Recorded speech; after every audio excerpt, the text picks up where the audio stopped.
नमस्कार। आज हम जरा गहराई में उतर रहे हैं ईरान और इजराइल के रिश्तों में जो तनाव है उसको समझने के लिए।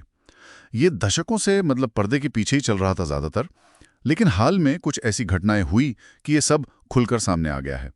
हमारे पास एक विश्लेषण है जिसका शीर्षक है ईरान इजराइल युद्ध, मध्य पूर्व में एक नया अध्याय। तो इसी के सहारे हम इस पूरी जटिल कहानी को समझने की कोशिश करेंगे।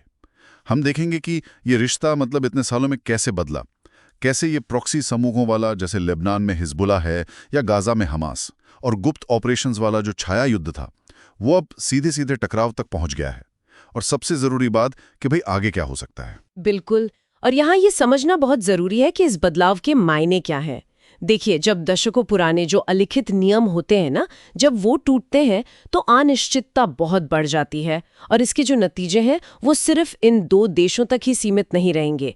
इसका असर पूरे मध्य पूर्व पर और शायद पूरी दुनिया पर महसूस किया जा सकता है। ये बात तो है। और ये सोचना भी दिलचस्प है कि ये दोनों देश हमेशा से तो दुश्मन नहीं थे। 1979 की ईरानी क्रांति से पहले का जमाना तो बिल्कुल अलग था, है ना? पहलवी राजवंश जब था तब तो ईरान और इजराइल के बीच काफी कह सकते हैं करीबी रिश्ते थे। हाँ, वो दौर तो बिल्कुल ही अलग था। दोनों अमेरिका के सहयोगी थे और उस वक्त जो एक अरब राष्ट्रवाद का माहौल था उसको लेकर दोनों की चिंताएं भी साझा थीं एक तरह से। लेकिन 1979 में जब अयातुल्लाह खुमैनी के नेतृत्व में वो इस्लामी क्रांति हुई, उसने सब कुछ पलट कर रख दिया। जो नई ईरानी हुकूमत आई उसने तो इजराइल के अस्तित्व को ही मानने से इनकार कर दिया। उसे छोटा शैतान कहा, अमेरिका को बड़ा शैतान, और फिलिस्तीनी मुद्दे का जोर शोर से समर्थन करना शुरू कर दिया।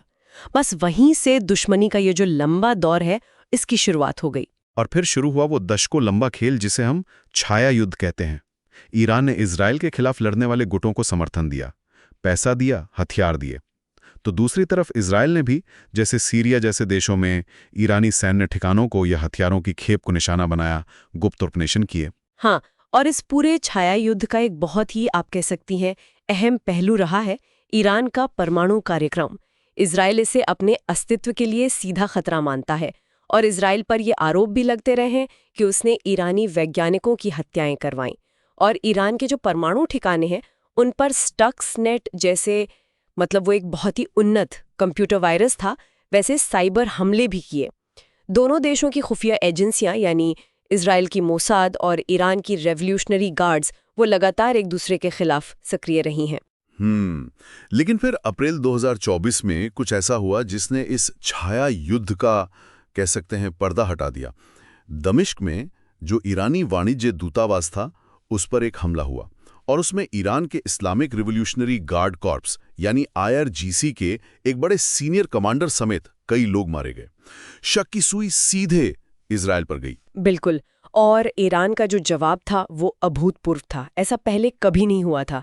पहली बार ईरान ने अपनी जमीन से सीधे इजराइल पर 300 से ज्यादा ड्रोन और मिसाइलें दागीं। हालांकि ये बात सही है कि इजराइल ने अमेरिका, ब्रिटेन, जॉर्डन जैसे सहयोगियों की मदद से इनमें से ज्यादातर हमलों को हवा में ही नाकाम करने का दावा किया। लेकिन ये सीधी कार्रवाई अपने आप में एक बहुत बड़ा कदम था। इसने मैसेज दे दिया। और फिर इसके बाद इजराइल ने भी ईरान के अंदर इस्फहान शहर के पास एक जवाबी हमला किया। तो ये जो सीधे हमले हुए ना एक दूसरे पर, इन्होंने दशकों से चले आ रहे अप्रत्यक्ष संघर्ष के नियमों को, उसके ढर्रे को बदल दिया। तो अब ये जो खुला टकराव दिख रहा है, इसमें कौन-कौन से मुख्य खिलाड़ी शामिल हैं और उनके अपने-अपने मकसद क्या हैं? जरा इस पर रोशनी डालें। देखिए, कई खिलाड़ी हैं। ईरान है जो जाहिर है अपना क्षेत्रीय प्रभाव बढ़ाना चाहता है, शायद परमाणु क्षमता हासिल करके अपनी सुरक्षा और मजबूत करना चाहता है। दूसरी तरफ इजराइल है जो हर हाल में ईरान को परमाणु हथियार बनाने से रोकना चाहता है और अपनी जो सैन्य बढ़त है इलाके में उसे कायम रखना चाहता है। फिर अमेरिका है जो इजराइल का सबसे प्रमुख सहयोगी है।